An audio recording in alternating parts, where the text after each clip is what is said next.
आता हे हाय हीट वरती आपण सॉटे करून घेऊयात आणि पूर्णपणे फिश शिजवून घेऊयात. हा फिश शिजायला वेळ लागत नाही कारण आपण ऑलरेडी मॅरिनेट करून ठेवलेला आहे. जितका वेळ जास्त तुम्ही मॅरिनेट कराल तितकं चांगलं असतं.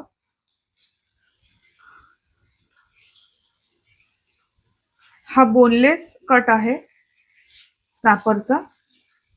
तर कोळणीने माझ्या आज सकाळी आणून दिला मला आणि मी तो बोनलेस करून घेतला. चायनीज साठी किंवा एक्सेप्ट फॉर महाराष्ट्रीयन कुकिंग आणि कुकिंग मधलं ते पण कोळी वडा ते सोडलं तर आपल्याला बोनलेस फिशच लागतो सगळ्यासाठी. तंदूर करताना, इटालियन बनवताना, चायनीज बनवताना. सो आता हा फिश हळूहळू शिजवून घेऊयात आपण.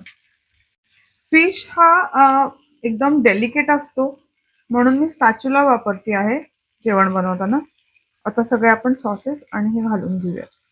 Half teaspoon vinegar, dark soya sauce 1 teaspoon for colour, light soya sauce for taste, tomato sauce. Okay sorry, आधी हे घालूया म्हणजे मला हा चमचा मिळेल. हा आहे घरी बनवलेला शेजवान सॉस आणि हा आहे टोमॅटो सॉस. खूप छान लागते ही रेसिपी, जरूर करून बघा. आय एम शुअर तुम्हाला आवडेल. आणि लागलं तर त्याचं वॉटर घालूयात आपण थोडंसं ह्याच्यामध्ये. सो त्याची अंगासरशी लपथपलेली ग्रेव्ही क्रिएट होईल, तयार होईल.